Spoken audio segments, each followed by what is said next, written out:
Well, hello everyone. Welcome to the welcome to the Blind Intelligence Show, where the rules, the rights, and the responsibilities put you back in control. Today, I want to talk about bankruptcies. Bankruptcies, and the myth that bankruptcies, that these these people in the bankruptcy courts and some attorneys, they all tell you this stuff about you got to have 10 years for it to come off your consumer report, which you know is a credit report, and all that kind of jazz. I'm here to set the record straight. You don't. You don't. If you have a bankruptcy on your report, you need to check out this video. This is not legal advice. I do not offer legal advice. This is not financial advice. I do not offer financial advice. If you would like legal advice and financial advice, then I suggest you find yourself a competent professional, and by all means, please be advised. What I'm about to say here is strictly for education and informational purposes only. And the views and opinions of me, the host, Foresight, does not reflect the views and opinions of any platform that hosts Blind Intelligence. When we talk about bankruptcies, here's, people get all, because of the 10-year maximum where it has to be on your report, right? And we get all, bent out of shape behind it. Why is that? Why do we get bent out of shape behind this? Because we don't know. We don't know. There are rules and laws that governs the consumer, which is you. You're the consumer. Know what your rights are. A bankruptcy, whether it's a Chapter 7, Chapter 11, Chapter 13, and all the other chapters that they don't talk about. It goes into your consumer report, which you know is a credit report. And they say it's going to be on there for 10 years before they can remove it. Now, my question today is, how did it get on your consumer report? How did it get on your consumer report? Many of you know, many of you don't. Okay? Now, here it is. You have a company called Pacer, LexisNexis, SageStream, and it's all these third-party people from your from the consumer agencies. You know as the credit bureaus, Equifax, TransUnion, and Experian, right? So the bankruptcy, when you file for a Chapter 7, right? The Chapter 7 bankruptcy court, and it's all over, said and done. It goes into what's Pacer. That's Pacer, right? That's I think Pacer stands for Public Access.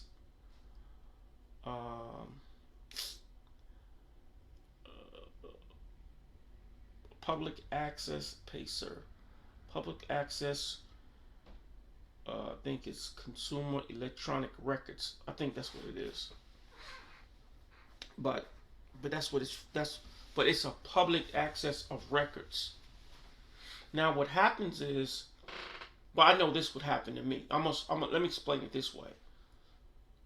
I had one, and Pacer had it, but LexisNexis got it, and they reported that mess to the consumer agencies, to Equifax and Experian. TransUnion went with LCI. I think that's linguistic. Oh, I just can't think of the names. I remember that name, linguistic. But that's LCI. That's over there over in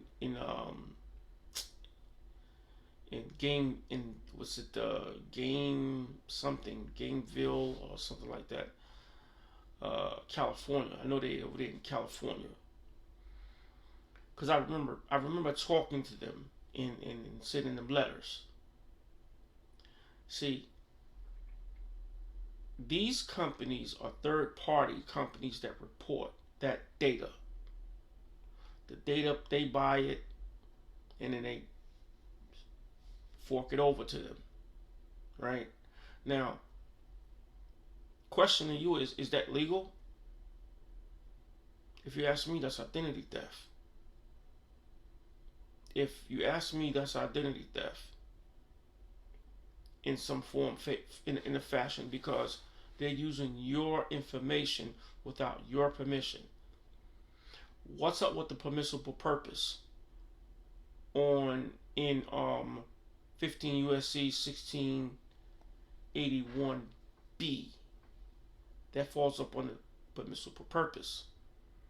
If they can't report to the consumer agencies without the what? Permission of the consumer. So why is they reporting it? Because they get it from Pacer. Where are they getting it from? Pacer. They pay Pacer, they get this information, and they report it. They can't do that. They cannot do that. Because number one, it's hearsay. It's hearsay. So, and this is how we fight them. And this is where the letters come in at. I put together letters for those bankruptcies. I'm telling you, you have to look.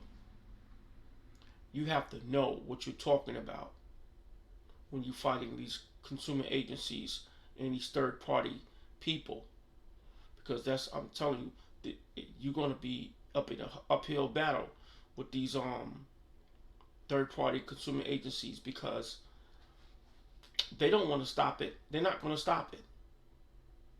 They're not going to stop it. You may have to get the CFPB involved, or the Federal Trade Commission, the FTC, involved in getting this matter resolved for you, because these folks, they're tough. Especially that suckers over there in California. Now, it's been a while since the TransUnion. I don't know who's reporting for TransUnion now. I don't know if it's still LCI or not. But all in all, you find out who it is. You need to find out who's reporting who is reporting this mess. They don't have permissible. They're in violation of permissible purpose. Data furnishers. You didn't give them permission to report that data, and I wish the FTC would really do something about this mess, because it's illegal. You say you want to protect the consumer, but you're not really doing what you need to do. Those songs go after these pirating software pirating companies and music pirating and all that kind of jazz before they go after that mess. They will. And it's a fact. They'll go after them before they go after these third-party consumer agencies. And they are straight in violation because they're not supposed to report it without permissible purpose. And the consumer agencies, the major ones, man, they not even I'm like, now hold up, bro. You're not reporting this. Did you get their permission? Do I got to sign? Do I got a wet ink signature? They're gonna do it to you. They're gonna do it to you when you get ready to pull your own consumer report. You got to give them a wet ink signature. Why they not doing that to them? They got to get a wet ink signature of your signature saying that you're giving them permission to report this mess.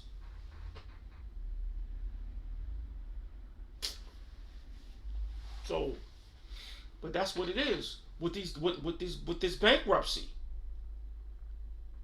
Don't be afraid of this bank. No, you ain't got to wait 10 years. That's a myth. You don't have to wait 10 years. Because it shouldn't be on your consumer report in the beginning. In the beginning, should not be on your consumer report. So they in violation all the way.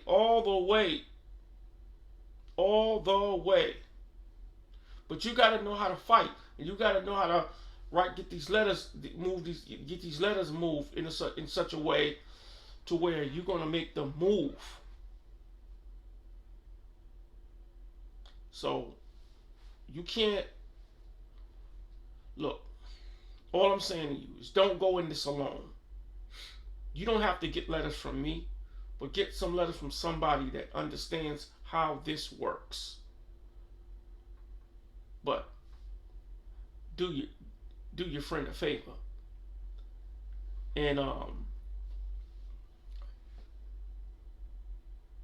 make a purchase from me. I can guarantee you I'm gonna have the letter prepared for you. Now, I can't guarantee you a result. And we would have to go back and forth with these people. I can't tell you that it's not going to be a fight.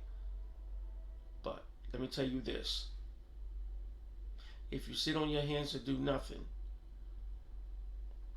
it's going to be hard for you to get that house, that car. Because a lot of nowadays they're looking at the consumer reports and they see that bankruptcy on there, sends up a red flag. And I don't want you to go through that. And you be stuck like Chuck. And you be trying to figure out how can I get this mess removed. Do I need to clean the whole report, or do I need to do I don't even think do I need to do a credit sweep? I don't even think they do credit sweeps anymore. But look, follow the law. Use the consumer law. Use the consumer law to remove them bankruptcies. And I can guarantee you this. You're going to turn out a winner.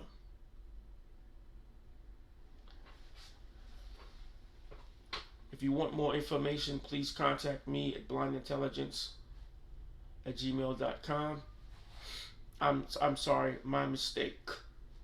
I am at blindintelligence718@gmail.com. I would love to hear from you. But leave me a comment. And definitely email me if you really want to remove your consumer reports and understand how this thing really all works. And I will definitely get back with you. But until then, I want to thank you for watching. Click like and share and subscribe. I'm your host, Foresight, and this is my channel, The Blind Intelligence Show. Peace.